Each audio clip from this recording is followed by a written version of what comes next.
자, 우리는 본문 7절 말씀을 통해서 욥의 뛰어난 통찰력에 감탄하지 않을 수가 없습니다. 그는 여기서 지구가 눈에 보이지 않는 그런 영적 에너지에 의해서 지탱되고 있다는 견해를 나타내고 있습니다. 끈으로 매지 않았지만 지구가 그 하늘에 붕 떠가지고 스스로 자전과 공전을 이루는 이 상황을 나타내고 있습니다. 그런데 힌두교 신화에 보면 놀랍게도 지구는 코끼리 등에 엎여 있고 또 그 코끼리는 또한 거북이 등에 올라서 있다는 것입니다. 이걸 그렇게 나타내는 그런 그림들이 있습니다. 이 말은 뭐냐면 지구의 안정성에 대해서 두 가지 견해가 있다는 것을 암시해 주고 있습니다. 즉 만물의 근원은 영적이라는 견해와 또 이와는 달리 마음의 근원은 물질적이라는 견해가 있다는 것입니다. 한편에서는 우주의 생명은 초자연적이라고 말하면 다른 한편에서는 단지 손으로 만질 수 있는 물질적인 것만을 믿을 수 있다라고 이렇게 팽팽히 이렇게 맞서는 사람들을 보게 됩니다. 그런데 오늘 이 욥은 여기서 7절에서 그는 북쪽을 호응에 매시며 땅을 아무것도 없는 것에서 매다시며 라고 말함으로써 만물의 근원은 눈에 보이지 않는 형이사학적이라는 견해를 밝히고 있는 것을 보게 됩니다. 한마디로 말해서 자연을 조성하고 있는 궁극적인 요소는 영적이라는 겁니다. 이 영적인 것으로부터 가시적인 것들이 생겨났고 또 영적인 것들에 의해서 가시적인 것들이 결합되어지고 영적인 것들이 가시적인 것들을 지배하고 결국 지적이고 고상한 목표를 향해서 나아가게 된다는 것입니다. 자, 우주는 어떻습니까? 우리 눈에 보이지만은 그 우주를 떠받치는 것은 보이지 않는 하나님의 영적인 힘이라는 것입니다.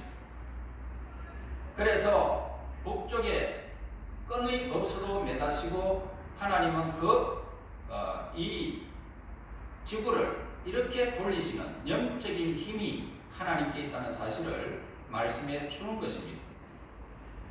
회의론자들에게 무엇이 지구를 지탱하고 있느냐라고 그렇게 질문을 하게 되면 열이다, 어떤 사람은 빛이다, 어떤 사람은 전기다, 어떤 사람은 에너지다, 아니면 중력이다 그러면서 결국은 앞에서 말한 것과 같이 코끼리와 거북이에 의해서 지구가 지탱되고 있다는 식의 답변만 할 뿐이라는 것입니다. 또한 그들에게 꽃은 어디서 생겼느냐라고 질문을 하게 되면 지구상의 한 포기에 식물도 없었을 때가 있었다. 그런데 어디서 식물들이 그렇게 많이 생겼단 말인가 라고 묻게 되어지면 아마도 다른 위성으로부터 떨어진 운석에 의해서 식물의 종자가 지구상에 펴졌다 라고 대답하게 될 것입니다.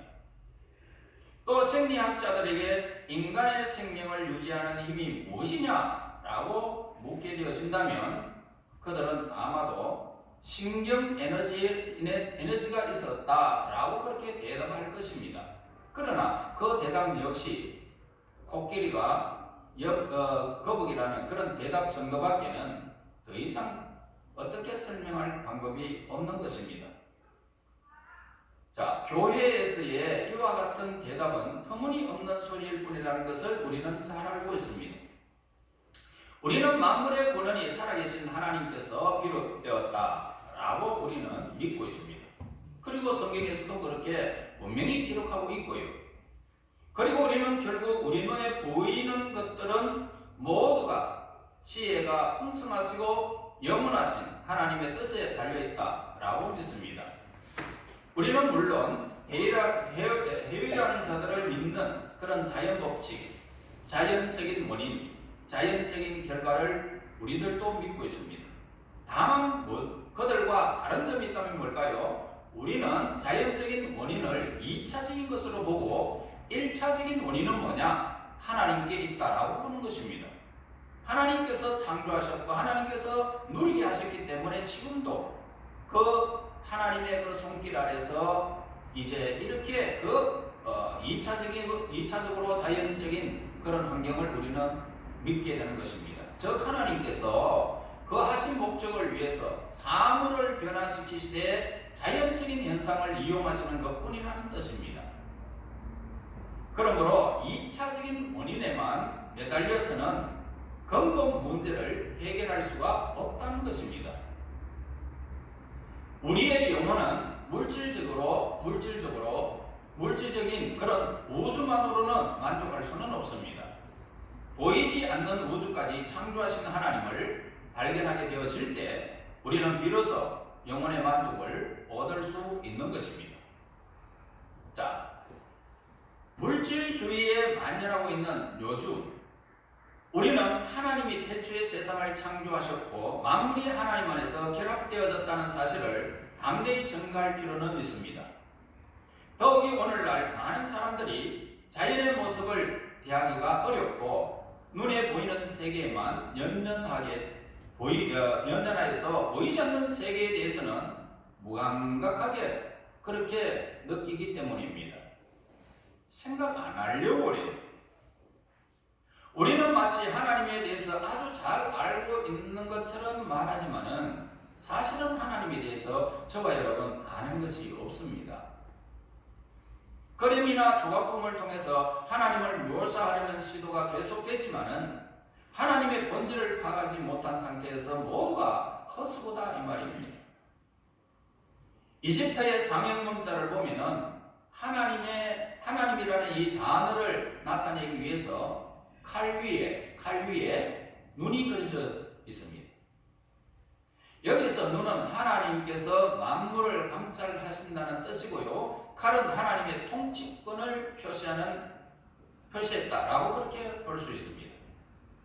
그러나 하나님의 속성을 표현하는 데는 이것도 너무나도 미약할 수밖에 없습니다. 미약하다는 것입니다. 우리는 흔히 하나님을 표현할 때에 상징적인 단어를 많이 쓰게 됩니다. 예를 들어서 하나님은 빛이시다, 새벽이시다, 하나님은 산성이시다, 하나님은 생수의 근원이시다. 바로 이런 단어만 우리가 하나님을 표현할 따름입니다. 그러나 우리가 아무리 하나님을 표현하려고 해도요, 자연을 통해서 느끼게 되어지고 섭리를 통해서 역사하시는 하나님을 나타내기에는 우리의 입술로, 우리의 언어로는 도저히 우리는 불가능하다는 것입니다. 부족하다. 하나님을 표현하기에는 터무니없이 부족한 것입니다. 따라서 우리 역시 본문 14절에서 욥이 이렇게 말하고 있죠. 보라, 이런 것들은 그의 행사의 단편일 뿐이요 우리가 그에게서 들은 것도 속삭이는 소리일 뿐이니 그의 큰 능력의 우레소리를 누가 듣게 헤아리랴. 그렇습니다. 이렇게 외치지 않을 수가 없는 것이 우리입니다. 우리 인간입니다. 우리 하나님을 그렇게 알 수 없습니다. 우리는 때때로 자연의 질서는 자연법에 의해서 유지되어지고 지구가 지탱할 수 있는 원인은 원심력과 구심력을 이렇게 상호작용이라는 설명을 우리는 듣게 됩니다. 그러나 여기서 말하는 자연법이라는 것은 과연 무엇을 말하고 있는 것일까라는 질문입니다.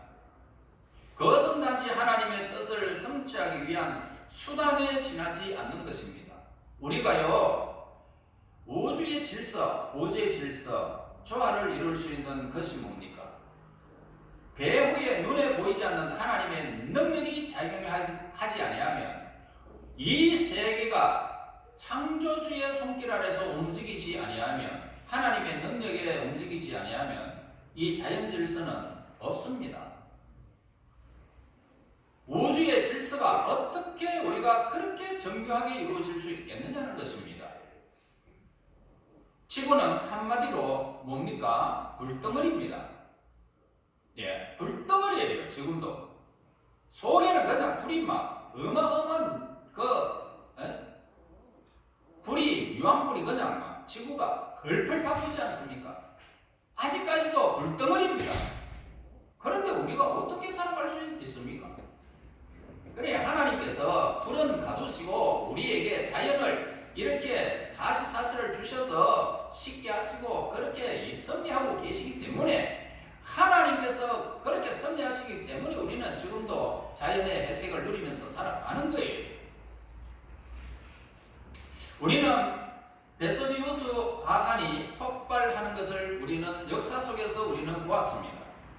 뭡니까? 그래서 그것이 폭발하여 폼페이가 초토화되어 버렸습니다. 폼페이가 완전히 그냥 막 그 사람들이 살아가는 모든 환경들을 그냥 완전히 그냥 돌덩어리로 만들어 버렸습니다. 우리는 이런 것을 기억하고 있습니다. 그 외에 여러 가지 사건을 통하여 지구 내부에는 불이 덮고 있다는 사실을 우리는 지금도 보게 됩니다. 그럼에도 불구하고 공기의 성분이 적당한 비율로 유지되어서 온 세상 만물이 호흡할 수 있고 우주의 평화가 지속될 수 있는 이유는 무엇일까 하는 겁니다. 여러분, 공기가 만약에 질소가 조금만 더해져도 덜해져도 산소가 조금만 많아지고 적어져도 우리 인생은 살 수가 없는 환경에 이르게 되는 것입니다. 그래서 질소가 많아지면 사람들은 질식이가 죽고 산소가 많아지면 핏줄이 터져서 죽는 거예요. 그래서 오늘 우리가 이렇게 평화를 유지할 수 있는 것이 뭘까? 또한 그 힘은 우리와 어떤 관계가 있는가라고 하는 겁니다. 그 힘은 바로 화평을 원하시는 그 하나님, 인간을 불쌍히 여기시는 하나님, 정등하신 하나님밖에는 우리가 더 이상 설명할 방법이 없습니다. 그리고 제약의 도시나 국가가 멸망당하고 말았던 역사적 사실들을 우리가 기억하면서 하나님의 능력에 대해서 조금이나마 우리는 깨닫게 되는 것입니다. 고대 멤피스, 이집트의 수도죠. 고대 멤피스에 가면 도시 전체가 완전히 그냥 사라지고 있는 것을 보게 됩니다. 옛 모습, 이집트의 그 수도였던 그 도시가 지금은 어떻게 해서 그렇게 사라져 버렸을까? 그러니까 지금 고대 이집트의 수도에 지금 멤피스에 가면 돌 하나도 돌이 남지 아니하고 우리는 그 형태를 전혀 찾아볼 수 없는 형태가 되어지고 말았습니다. 또한 해양 도시로서 이제 바다 밑으로 이제 그 멤피스가 가라앉아 버렸습니다. 그리고 부서진 기둥 몇 개만 겨우 지금 발견될 정도로 그 도시는 사라져 없습니다. 우리는 이러한 사건들을 통해서 하나님에 의해서 이해를 느낄 수가 있고 하나님을 경외하며 찬송하게 되지만 그래도 여전히 우리는 오르지 못할 그런 산을 올려다보고 있습니다. 청량할 수 없는 하나님의 세계를 헤매고 있을 뿐이라는 것입니다. 그래서 신학자들은 하나님의 지혜에 대해서 지금도 계속 연구하면 연구할수록 그 깊이와 넓이와 높이와 길이가 어떠함을 우리가 늘 새롭게 우리 하나님 앞에 그렇게 새로운 단어만 나올 수밖에 없는 것입니다. 여러분, 설교를 듣고 있지 않습니까? 설교를 듣고 있는데 왜 전에 했던 단어들을 지금도 이렇게 선포하는데도 왜 자꾸만 새롭게 들리질까요? 하나님은 현재의 하나님이시기 때문입니다. 하나님은 미래에도 계실 것이고 과거에도 계시고 현재도 머물면서 우리 모든 것의 하나님이시지만 하나님은 항상 현재 하나님이에요. 그러므로 우리도 장차 무슨 일이 일어날지 추측할 수는 있습니다. 그러나 그것이 어디까지나 추측일 뿐이라는 것입니다. 과거와 현재 미래도 모두가 다 아시는 하나님의 지혜에 대해서 우리가 한번 생각해 보아야 합니다. 우리도 발명할 수는 있어요. 무엇인가 발명할 수 있습니다. 그러나 이 우주를 보완해내신 하나님의 지혜를 우리 한번 생각해 보아야 합니다. 아무리 우리가 이렇게 발명할 수 있다 해도 여러분 제2의 지구를 만들 수 있습니까? 구름이라든지 이런 것들을 우리가 어떻게 움직일 수 있는 방법이 없는 거예요. 무슨 바람으로 구름을 우리가 움직이겠습니까? 선풍기 수만 대, 수억 대를 갖다 댄다 하더라도 구름을 움직일 수 있겠느냐는 것입니다. 우리 힘으로 안 되는 거예요. 하나님이 하시지 않으면 안 되는 거예요. 어떤 힌트나 모델도 없이 없이 눈과 귀와 손과 발과 성대를 만들 수 있었던 그 하나님의 지혜를 우리 한번 생각해 보란 말입니다. 우리의 지식은 우리의 무지에서 압도당하고 있습니다. 식물학자가 아무리 꽃에 대해서 아는 것이 많다 해도요, 아는 것보다는 모르는 것이 더 많은 거예요. 지질학자가 암석에 대해서 지식이 많다라고 자랑해도요, 모르는 것이 더 많은 것입니다. 우리 육안으로 볼 수 있는 세계가 아무리 크고 넓다 해도 하나님의 창조하신 세계에 비하면 극히 일부분에 지나지 않는다는 겁니다. 신학자들이 하나님에 대해서 아무리 연구만내한다 해도 역시 인간의 이해를 초월할 수 있는 지식이 오늘 하나님께만 있다는 것입니다. 여러분, 과거와 마찬가지로 미래에도 인간의 두뇌로서는 하나님의 지혜를 청량할 수가 없을 것입니다. 로마서 11장 33절에 말씀합니다. 깊도다 하나님의 지혜와 지식의 풍성하며 그의 판단은 헤아리지 못할 것이며 그의 길은 찾지 못할 것이로다. 그렇습니다. 따라서 신학자들은 우리에게 하나님은 동시에 모든 곳에 계신다고 설명하고 있습니다. 하나님은 지금 졸지도 아니하시고 주무시지도 아니하시고 이 자리에서 저와 여러분의 예배를 받으시고 계시는 분이십니다. 천군 천사들도 지금 움직이지 않고 있습니다. 그분의 말씀이 지금 온 세계에 주일날 되는 예배 속에 하나님의 영이 온 가운데 거하시면서 우주를 창조하신 그 하나님이, 그분이 우리의 연약한 우리 한 사람들이 모여서 예배하는 그곳에 임재하고 계신다는 것을 여러분 기억하십니까? 여러분 한 사람 한 사람 마음속에 늘 계시면서 하나님의 속삭임을 여러분들에게 늘 전달하고 있는 이 사실을 여러분 아십니까? 얼마나 섬세하신 그 하나님. 여러분, 사실상 신학의 주요 관심사는 뭡니까? 하나님의 사랑을 나타내고자 하는 것입니다. 하나님의 사랑. 그러므로 부모의 사랑이 있습니다. 우리에게는 부부의 사랑이 있어요.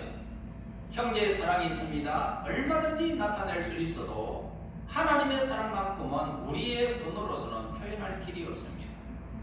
여러분, 하나님을 사랑한다고 고백해 보세요. 어디에서 어디까지 사랑한다는 말입니까? 한번 따라합시다. 하나님 사랑합니다. 하나님 사랑합니다. 입술로만 하나님 사랑한다고 아무리 외쳐도요, 하나님의 그 사랑을 우리가 표현할 길이 없어요.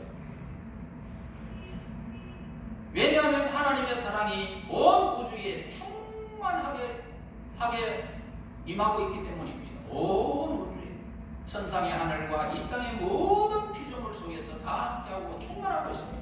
우리는 모두 지구가 하나님의 창조하신 전체 세계에 비해서 지극히 작은 부분에 이 지구가 아주 그냥 모래보다도 더 적은 어마어마하게 작은 부분에 지나지 않는다는 사실을 우주를 보면 우리는 아는 거예요. 그러니까 이 세상 온 우주 만물이 하나님의 사랑으로 충만해 있는데 그 사랑을 여러분 입으로 도저히 어떻게 우리의 입으로는 상상이 불가한 것입니다. 우리가 생각할 것은 뭡니까? 우리에게 5만 평의 땅이 있다면 겨우 반 평 정도만 농사를 짓고 나머지는 버려두는 격이라는 것입니다. 5만 평의 땅이 우리 걸어가도 어마어마합니다. 그런데 반평 땅만 겨우 농사를 짓는 것에 불과하다는 말입니다. 그것도 우리가 표현하기가 어렵습니다. 하나님의 사랑을 우리가 표현하지 않습니다. 그러므로 골고루 돌보시는 그 하나님, 얼마나 위대하신 하나님이십니까? 마찬가지로 하나님께서 그 넓은 세계를 버려두시고 이 지구라는 조그마한 위성에만 관심을 쏟으시는 하나님은 아닌 것입니다. 이 작은 땅덩어리 위에도 많은 사람들이 이렇게 붐비는데 다른 세계, 더 큰 세계들이 더 텅 비어 있다고 생각할 수 있겠느냐는 것입니다. 하나님의 사랑은 온 우주에 펼쳐져 있습니다. 우리 모두는 하나님의 이 위대하심을 전파해야 할 것입니다. 여러분, 태양에서 그 열이 지금도 변함없이 분출되고 있습니다. 1000년 전이나 2000년 전이나 5000년 전이나 한결같이 똑같은 열을 발산하고 있습니다. 그 하나님을 여러분 어떻게 우리가 이해할 수 있겠습니까? 하나님이 막 에너지를 어디에서 막 공급하는 것도 아닌데, 그지요?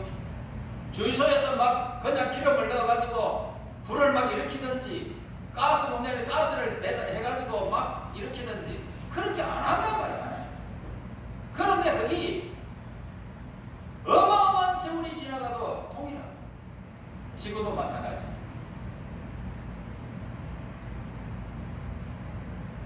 여러분, 하나님의 사랑은 온 우주에 펼쳐져 있다는 사실을 우리는 고백하지 않을 수가 없습니다.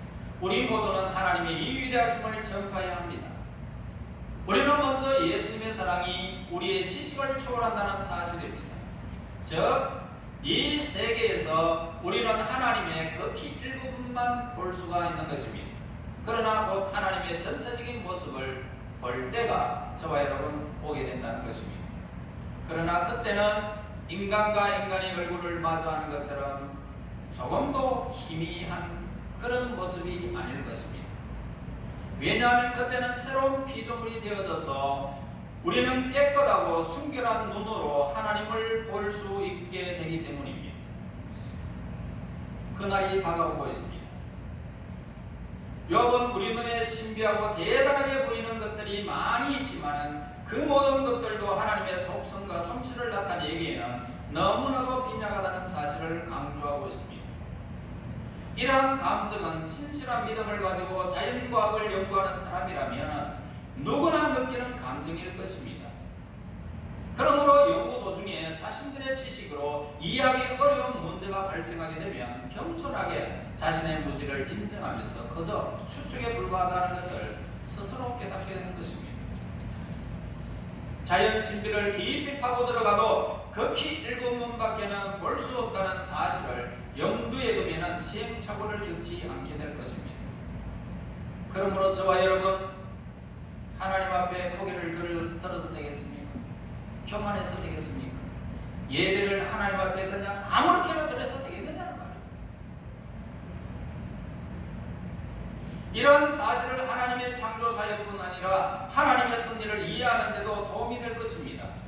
하나님의 섭리는 우리 모두에게 작용하고 있습니다. 한 사람 한 사람에게 하나님의 섭리의 손길이 임하고 있다는 것입니다. 그리고 인생의 매 순간마다 모든 일에 작용하게 될 것입니다. 이러한 섭리는 신비하다고 느끼지 않는 사람은 아마 없을 것입니다. 우리는 타락한 자연을 물려받았습니다. 세상은 유혹과 고통으로 가득 차 있습니다. 죄와 슬픔이 있습니다. 사망이 도처에 깔려 있습니다. 어느 누가 먼저 죽을지 아무도 모릅니다. 전능하신 하나님의 속성을 생각할 때에 우리는 제약된 환경을 더더욱 이해할 수가 없는 것입니다. 처음에는 도덕적으로 완전하신 하나님의 속성과 일치하지 않는 듯한 느낌을 받게 됩니다. 우리는 모두 이러한 도덕적인 난제에 부딪히게 됩니다. 이것은 우리가 풀 수 없도록 마구 흥크러진 실과 같다는 것입니다. 무엇이 내가 해야 되고 무엇이 내가 하지 말아야 되는 것을 우리는 스스로 그렇게 평가하며 살아갈 수 있는 지적인 능력, 행위가 우리에게는 잘 없습니다. 때때로 그런 생각들은 우리의 신앙에 혼란을 가져다 주는 것입니다. 이러한 시련을 해소하거나 완화할 수 있는 방법이 있다면 우리는 그것을 알아야 되겠죠. 사도 바울은 말합니다. 고린도전서 13장 12절에 지금은 내가 부분적으로 하나 그때는 주께서 나를 아신 것 같이 내가 온전히 알리라 라고 말씀했습니다. 만일 이 세계를 섭리의 위대한 계획에서 분리시키고 또 과거와 미래를 전혀 생각지 아니하고 현재 상태로만 본다면 우리는 무신론에 빠져서 좌절하고 말 것입니다.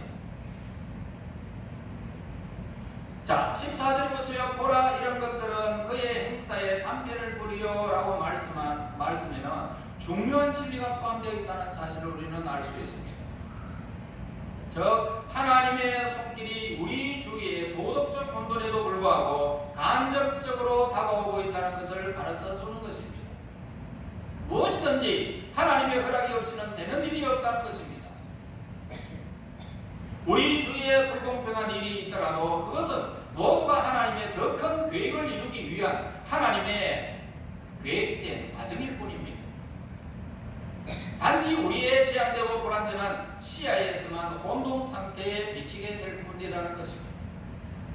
여기서 우리가 확실하게 해야 할 일이 있습니다. 즉, 이러한 사건들이 본문의 표현대로 그의 행사의 단편이다. 단편이 뭐요? 시작이다. 이 사실을 우리는 명심해야 됩니다. 우리는 이러한 사물의 질서가 다른 어떤 사람에게만 유리하게 되어 있다고 해서 그 이유를 하나님께 따지려고서 해서는 안 될 것입니다. 그것은 결국 더 크신 하나님의 속성을 나타낸다는 사실을 우리는 깨달아야만 하는 것입니다. 어떤 사람에게는 형통함을 주시고 나에게는 왜 이러한 일들이 가로막히느냐, 우리는 절대로 우리에게 비관적인 상태로 하나님을 향하지 말아야 하는 것입니다. 나의 삶에 무슨 일이 있어도 하나님의 사건이라는 사실을 늘 염두에 두고 살아가야 되는 것입니다. 하나님은 온 우주를 지금도 하나님이 섭리하시면서 한 번도 이 우주의 질서가 잘못된 법이 없습니다. 그러므로 여러분들의 삶도 잘못될 이유가 없는 것입니다. 하나님의 백성들 잘못될 이유가 없습니다. 여러분, 이 엄청난 하나님의 세계를 여러분들은 이해가 안 된단 말이에요. 그러나 믿음으로 알아라는 믿으라는 것입니다. 믿으라는 것입니다. 오늘 이 말씀을 보면서 믿으라는 것입니다. 그리고 이것은 우리에게 필요한 훈련이라는 사실을 깨달아야 됩니다. 왜냐하면 우리는 항상 유혹의 연단을 받고 있기 때문에 유혹이 없다면 그냥 하나님께서 훈련을 하지 않겠죠. 이 상에서 우리는 다음과 같은 교훈을 얻을 수가 있습니다. 먼저 청량할 수 없이 무한하신 하나님의 능력은 예수님을 통해서 확실히 증거되어졌다는 것입니다. 절대자 하나님은 곧 예수님이시며 절대자 하나님은 성령님이십니다. 하나님의 능력은 때때로 무시당하거나 남용될 때가 있습니다. 죄를 지을 때 하나님 없이 죄를 우리는 지어요. 하나님을 불신해요. 인간을 지나치게 두려워하는 거예요. 우리는 자신만을 신뢰하는 행위는 모두가 하나님의 능력을 무시하는 데 비롯된 것입니다. 자신을 믿지 말아야 됩니다. 인간을 두려워하지 말아야 됩니다. 하나님을 불신하지 말아야 됩니다. 하나님 앞에서 우리의 삶에 하나님이 더 기뻐하시는 일들을 예지하고 내가 원하는 대로 가지 말아야 된다는 것이 이 죄입니다. 또한 우리가 하나님의 능력을 빙자하여 모순을 정당화하고요, 하나님이 정해주신 방법을 사용하지 않는 행위는 하나님의 능력을 남용하는 행위라는 것입니다. 그러므로 우리는 우리가 믿는 하나님의 능력은 무한하시다는 사실을 우리는 늘 기억해야 됩니다. 우리가 부분적으로 하나님을 안다는 사실을 기억해야 되고 하나님의 사랑이 얼마나 넓고 큰지를 우리는 기억해야 됩니다.